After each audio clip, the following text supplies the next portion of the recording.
Police have clashed with a violent crowd. This is from ABC News, of course. Far-right protesters are fueled by anger on false online rumours regarding what's been going on in the UK. That three girls were stabbed outside a yoga studio. Now, these girls, as you can see in this particular image here, were the said victims of this particular attack. Absolutely heartbreaking attack that's happened. And the Keir Starmer, the Prime Minister, has basically engaged in showing his respect to what's happened there. And while he was showing his respect, he ended up getting heckled by people that are saying, "Hey, this is a direct result of your the immigration policy of Labor." How many more children are dying on our streets, Prime Minister? How many more children? He said. How many more children? How many more children, Prime Minister? Are we going to do something? Time to change, Starmer. Come on, it's needed. How many more children? Is it mine next?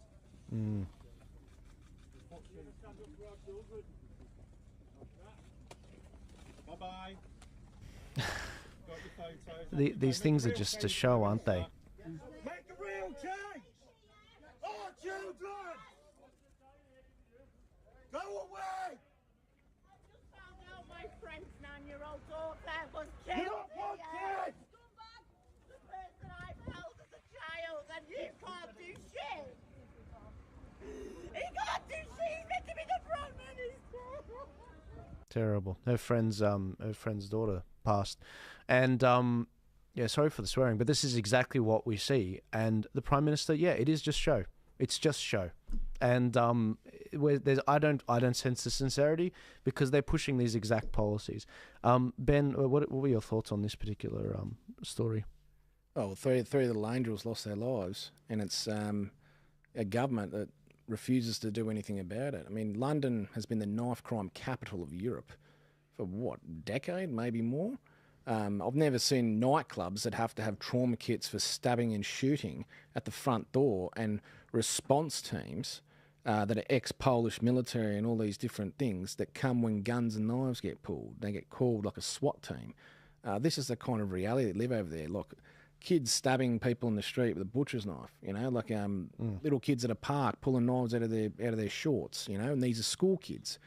And a lot of it is to do with the unchecked mass migration that's happened to that country of people who do not share British values, who do not assimilate, have no intention of doing so, and for whatever unknown reason, they hate the local communities and the local people. And it's not just British people.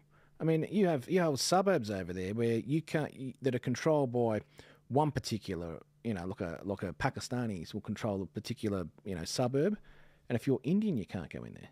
If you're an African, black African, you can't go in there. It's not just against British people. It's against anyone who's not their group. And it's not a case of you can just, for us as Australians, it boggles the mind. I mean, where we can walk through any suburb in the country quite comfortably. You go over there, you'll get stabbed. You'll actually get stabbed if you walk down there because you're not from their community. And a government that allows that to happen, allows hateful ideologies to just get portrayed at, you know, mosques and all these things. Look, we see it here. We see, you know, things getting dredged up, and then people want to march through the eastern suburbs and intimidate the local community, and anyone who they think is, you know, for example, a Jewish person, let's harass them, and let's harass. You know, what did the mother walking down Old Head Road, going to the cafe for a coffee, the Jewish mum with her kid? What does she do about what's going on overseas? She had nothing to do with it. But that's the mentalities that are starting to show their faces here that we've never seen before. We didn't have these violent sort of people. People don't go and attack people based on ethnicity and race. It doesn't happen here. Or even ideology, even religion. We never really had it. Aussies have been fairly peaceful, but these are imported ideas, imported ideology. But you see this in Britain, in Germany, in France, in the Netherlands, all these imported ideologies that are not from those countries that result in violence against the community and bring in mass unchecked immigration of people who do not want to assimilate and inherently are violent. I mean, you see in London, you see in a lot of places in the UK, maybe the last, say, 6 or 7 years, you've seen organised crime go to levels of extreme violence that's never been seen before. And the reason why is because they brought over a lot of Congolese come over from the Congo, And obviously, growing up around a very violent place, you only survive there if you're if you can keep up and protect yourself or get away from it and hide somewhere. They come over and they brought a lot of their ideology with them and the violence with them. And because they went after they got into organised crime, after other criminals with such intense violence, the only way to respond was to also match it.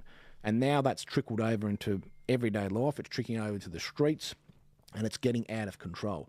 As much as it is an immigration problem, it's an organised crime problem as well. They don't go and tackle the organised crime and deport people who are participating in acts of violence and horrendous crimes against the community. Yeah, again, we're seeing arrogance of a government who doesn't listen to their people. They've just got an agenda, a program they want to push out, and they have tunnel vision to do that, and at the cost to us. Yeah, it's just unbelievable. Sorry. Yeah, Unbelievable. It's absolutely dreadful. And to make matters worse, guys, there's some phenomenal people that have come from around the world, and they've been grandfathered into a country like Australia, whether it's Eastern European states or South Africa, Zimbabwe, Middle Eastern states. We've been grandfathered in. I basically don't speak any Arabic. I've never been to the place except maybe a week, Lebanon and maybe Egypt. But then you get these people that come here and they're messing it up. They're messing it up. It's like, and the most angry people, I know if you're immigrants, you've got a bit of imposter syndrome, and you don't want to rock the boat, and Labor let you in, and you're just stoked you can keep a job, but you've actually got to talk on this